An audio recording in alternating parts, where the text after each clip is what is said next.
और अगर तुम लोग नए हो तो सब्सक्राइब करो, वो जो लाल वाला बटन है उस पर फूट फेंक के मारो या फिर मोमबत्ती, मुझे नहीं पता, बस क्लिक हो जाना चाहिए। हेलो बच्चों, तो आपके लिए आज हम लेके आए हैं विद्युत मोटर। आज अमन सर के चैनल पे आप पढ़ेंगे खान के ज्ञान पे विद्युत मोटर। विद्युत मोटर क्या है? जैसे कि आप जानते हैं, ये विद्युत मोटर की परिभाषा लिखी विद्युत मोटर। विद्युत मोटर एक ऐसा साधन है जो विद्युत ऊर्जा को यांत्रिक ऊर्जा में बदलता है।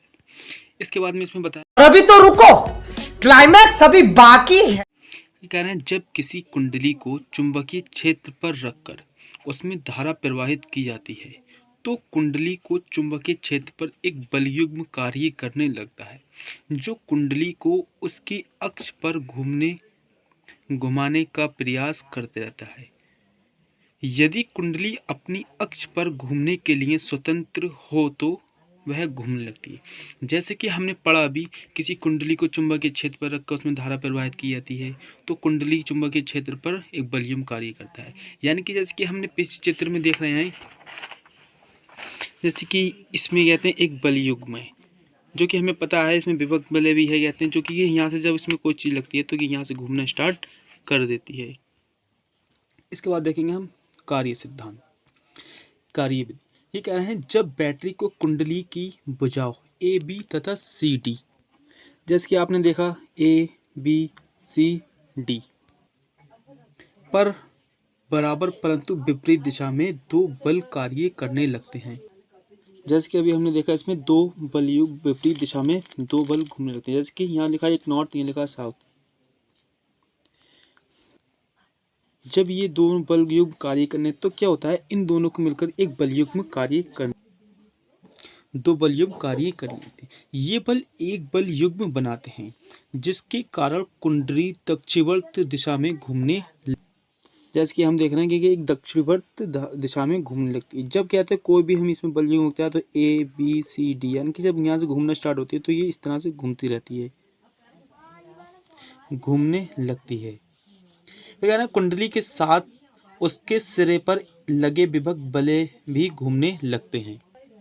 जैसे कि हमने देखा, जब कुंडली घूमती है तो इसके करने जो विभक्त बले लगे हैं, यानी कि ये तो ये भी कहते हैं घूमने लगते। जब कोई भी कुंडली ऊपर से घूमेगी तो जो इसमें विभक्त बले लगे हैं, जैसे ये है और ये है, ये विभक्त बले भी दोनों घूमने लगते हैं। जैसे कि यहाँ से बताया, इस तरह से कि यहाँ दिया भी है, इसमें कहते हैं सिग्नल विभक्त बले घूमने लगते हैं। इन विभक्त बलियों भी घूमने लगते हैं। इन विभक्त बलियों की सहायता से धारा की दिशा इस प्रकार रखी जाती है कि कुंडली पर बल लगाकर एक ही दिशा में कार्य करे, अर्थात कुंडली एक ही दिशा में घूमती रहे।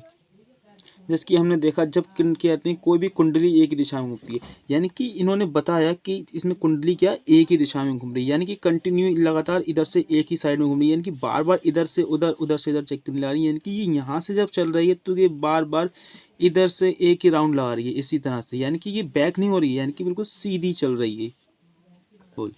यह कह रहे हैं विभक्त बलियों का महत्व। जैसे कि अब हम देख रहे हैं विभक्त बलियों का कार्य कुंडली की प्रवाहित धारा की दिशा को बदलना है। जब कुंडली आधा चक्कर पूर्ण कर लेती है तो विभक्त बलियों का बुर्शों से संपर्क समाप्त हो जाता है।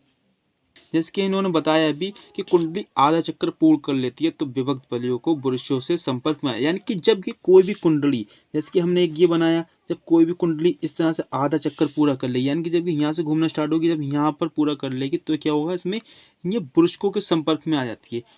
उसके बाद में क्या है, और विपरीत बुरुशों से संपर्क जुड़ जाता है, यानी कि दो के बुरुश दिए तो जब कुंडली घूमेगी तो क्या होगा, इन दोनों से संपर्क जुड़ जाएगा। ये बताया भी, ये कहते हैं जुड़ जाएगा। इसके फलस्वरूप कुंडली में धारा की दिशा सदैव इस प्रकार बनी रहती है कि कुंडली एक ही दिशा में घूमती रहे, यानी कि जब बुरुशों से जुड़ जाती है तो क्या होता है, इसमें धारा की दिशा इस तरह से कुंडली एक ही दिशा में घूमती रहती है। जैसे कि इन्होंने दिखाया है यहाँ पर, अभी जो मैंने तुम्हें वैसे पहले ही बताया था, कहते हैं ए बी सी डी, यानी कि ये इसी तरह से घूमती थी, A B C D A B C D, इसी तरह से ये राउंड लगाती रहती है। कोई भी चीज़ जब एक ही तरह से घूमती रहेगी, एक तरफ से घूमती रहेगी, एक तरफ से घूमती रहेगी, यानी कि वो एक तरफ से तो घूमेगी, इनको वो बैक लेके नहीं आएगी पीछे। तो ये था आज हमारा बच्चों विद्युत मोटर, जो कि आपने अच्छे से ध्यान से समझा होगा। और यहाँ पर लिखा भी है विद्युत मोटर की संरचना। अगर आपका यूपी बोर्ड में ये क्वेश्चन आ जाए तो इसको पूरा लिखना पड़ेगा आपको, मात्र 6 नंबर में पूछा जाएगा ये। मैं एक बार दोबारा दिखा दे रहा हूँ। यहाँ पर विद्युत मोटर है। विद्युत मोटर की परिभाषा है। विद्युत मोटर एक ऐसा साधन है जो ऊर्जा को यांत्रिक ऊर्जा में बदलता है। फिर इसके बाद सिद्धांत हमें लिखना है पूरा। फिर उसके बाद यदि ये कार्यविधि, हमें कार्यविधि भी पूरी लिखना है यहाँ से लेके यहाँ तक। में इन्होंने बताया है विभक्त वलय का महत्व, उसके महत्व के बारे में दिखाना है। फिर हमें यह कुंडली विद्युत मोटर की संरचना का चित्र बनाना है और इसके बारे में जो इसका महत्व है उसको लिख देना है। और ये